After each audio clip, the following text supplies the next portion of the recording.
சசோஹம் ஸ்வாஹா.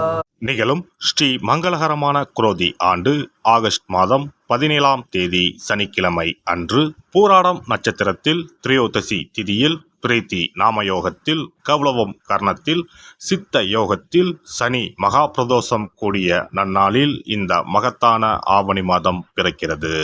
ஆவணி மாத கிரக நிலைகளை பார்க்கும்போது ரிஷபராசியில் குரு பகவானும் செவ்வாய் பகவானும், கடக ராசியில் புதன் பகவானும், சிம்ம ராசியில் சூரிய பகவானும் சுக்கிர பகவானும் உள்ளனர். கன்னி ராசியில் கேது பகவானின் சஞ்சாரம் உள்ளது.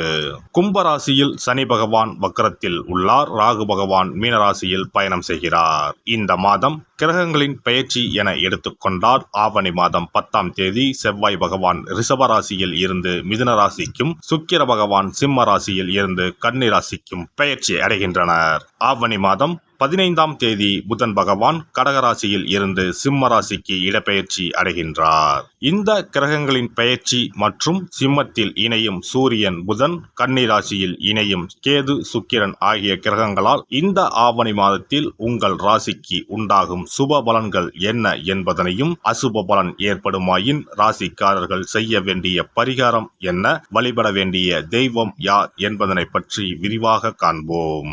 உங்கள் வாழ்வில் வளமும் நலமும் செல்வ செழிப்பும் பெற்று வாழ்வில் உயரிய நிலையை அடைய எல்லாம் வல்ல எம்பெருமானை வேண்டி விரும்பி கேட்டுக்கொள்கிறேன். கும்பராசி அன்பர்களே, இந்த மாதம் எதிர்பார்த்த காரியங்களில் வெற்றிகள் கிடைக்கும். வீண் வாக்குவாதங்களை தவிர்ப்பது நல்லது. அக்கம் பக்கத்தில் இருப்பவர்களுடன் சில்லறை சண்டைகள் ஏற்படும். வாகனங்களில் செல்லும் போது கவனம் தேவை. பூர்வீக சொத்துக்களில் வரும் வருமானம் குறையலாம். தொழில் வியாபாரம் மந்தமாக இருந்தாலும் பணவரத்து திருப்தி தருவதாக அமையும். கடன்களை அடைப்பதில் வேகம் காட்டுவீர்கள். உத்தியோகத்தில் இருப்பவர்கள் கூடுதலாக உழைக்க வேண்டி இருக்கும். உங்களது வேலையை கண்டு மேலதிகாரிகள் திருப்தி அடைவார்கள். குடும்பத்தில் இருந்த இறுக்கமான நிலை மாறும். கணவன் மனைவிக்கு இடையே கருத்து வேற்றுமை உண்டாகலாம். கவனம் தேவை. பிள்ளைகள் விஷயத்தில் நிதானத்தை கடைபிடிப்பது நல்லது. நண்பர்கள் உறவினரிடம் பேசும்போது பக்குவமாக பேசுவது நன்மையை தரும்.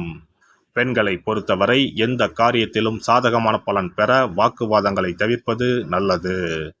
வெளியூர் பயணங்களின் போது கவனம் தேவை. கலைத்துறையினருக்கு இருந்த பிரச்சனைகள் குறையும்.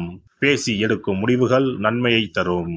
அடுத்தவர்களுக்காக எந்த பொறுப்பையும் ஏற்காமல் இருப்பது நல்லது.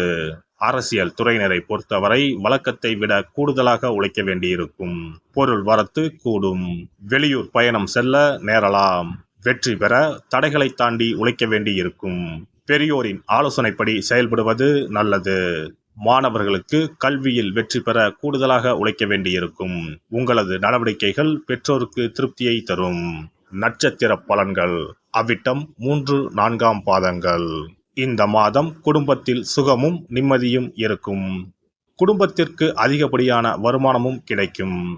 கணவன் மனைவிக்கு இடையே சகஜ நிலை காணப்படும். குழந்தைகள் திறமையை கண்டு அவர்களை பாராட்டுவீர்கள்.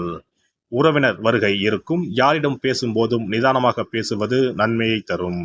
சதயம் நட்சத்திரம் இந்த மாதம் எதிலும் மிகவும் கவனமாக ஈடுபடுவது நன்மையை தரும். திட்டமிட்டு செயல்படுவது வெற்றிக்கு உதவும். பணவரத்து அதிகரிக்கும். அதே நேரத்தில் செலவும் கூடும்.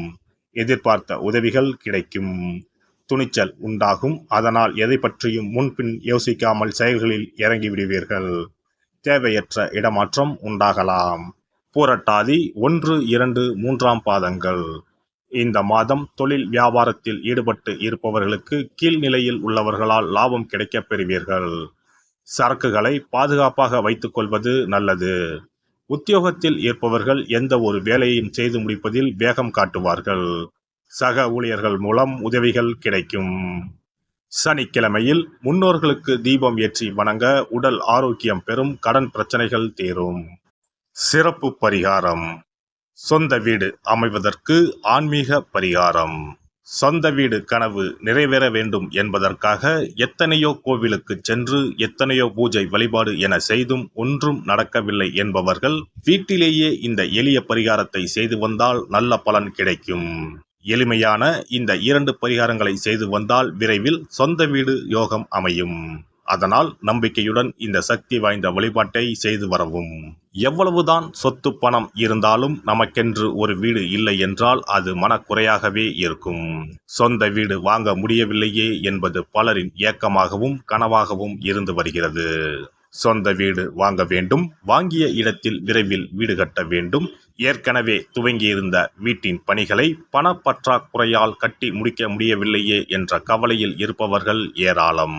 இப்படிப்பட்டவர்கள் வீட்டிலேயே எளிமையான 2 பரிகாரங்களை தொடர்ந்து செய்து வந்தாலே போதும். சொந்த வீடு வாங்க வேண்டும் என்று நினைப்பவர்கள், அதற்கான முயற்சியில் ஈடுபட்டிருப்பவர்கள் ஒரு சிறிய அகல் விளக்கில் விளக்கெண்ணெய் ஊற்றி தீபம் ஏற்ற வேண்டும்.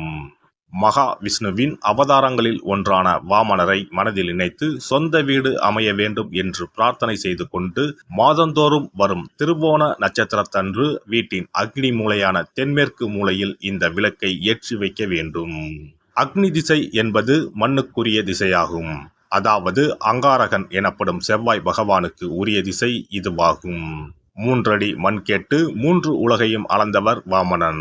அதனால் அவரை நினைத்து பால் பாயசம் நிவேதனமாக படைத்து வழிபட்டு வந்தால் விரைவில் சொந்த வீடு யோகம் அமையும். மற்றொரு பரிகாரமாக வீட்டில் பயன்படுத்தும் காமாட்சி விளக்கு அல்லது கஜலட்சுமி விளக்கு அல்லது வழக்கமாக பயன்படுத்தும் ஏதாவது ஒரு விளக்கை எடுத்துக்கொள்ளுங்கள். விளக்கை சுத்தம் செய்து மஞ்சள் குங்குமம் வைத்து வாசனை மிகுந்த வெள்ளை நிற பூக்கள் சாற்றுங்கள். பிறகு 5 ரூபாய் நாணயத்தை விளக்கிற்குள் போட்டு நெய் அல்லது எண்ணெய் ஊற்றுங்கள். ஒரு சிறிய தட்டின் மத்தியில் மஞ்சள் குங்கும பொட்டு வைத்து அதன் மீது 5 ரூபாய் நாணயத்தை வைத்து நாம் ஏற்கனவே தயார் செய்த விளக்கை இதில் வைத்து விளக்கினை ஏற்ற வேண்டும்.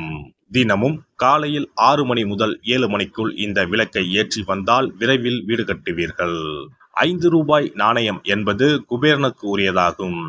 இதை விளக்கில் போட்டு ஏற்றுவதால் வீடு கட்டுவதற்கான அல்லது வீடு வாங்குவதற்கான பணம் ஏதாவது ஒரு வழியில் உங்களுக்கு கிடைக்கும். காலை 6 மணி முதல் 7 மணி வரையிலான நேரம் என்பது ஞாயிற்றுக்கிழமையில் சூரியன், திங்கள் கிழமையில் சந்திரன், செவ்வாய்க்கிழமையில் செவ்வாய், புதன் கிழமையில் புதன், வியாழக்கிழமையில் குரு, வெள்ளிக்கிழமையில் சுக்கிரன், சனிக்கிழமையில் சனி என நவக்கிரகங்களில் பாவ கிரகங்களான ராகு கேதுவை தவிர்த்து மற்ற 7 கிரகங்களையும் குறிக்கும் ஹோரை நேரமாகும். இந்த நேரத்தில் விளக்கு ஏற்றுவதால் நவக்கிரகங்களின் அருள் கிடைத்து பூமி யோகம் உண்டாகும். எந்த ஒரு பரிகாரம் என்றாலும் மனதில் முழு நம்பிக்கையோடும் இறைவனை உறுதியாக வேண்டி வழிபாடு செய்தால் மட்டுமே பலன் தரும்.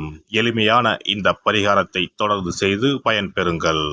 எல்லாம் வல்ல இறையருளால் நீங்களும் உங்கள் அன்பு குடும்பமும் உடல் நலம், நீலாயுள், நிறை செல்வம், உயர் புகழ், மெய்ஞானம் ஓங்கி வாழ்க வளமுடன். இந்த வீடியோ பதிவு உங்களுக்கு பிடித்திருந்தால் லைக் பண்ணுங்க, கமெண்ட் பண்ணுங்க, ஷேர் பண்ணுங்க, மறக்காம சப்ஸ்கிரைப் பண்ணுங்க, பக்கத்துல இருக்கிற பெல் பட்டனை கிளிக் பண்ணுங்க. நன்றி, வணக்கம். ஓம் நமச்சிவாய. சிவாய நம.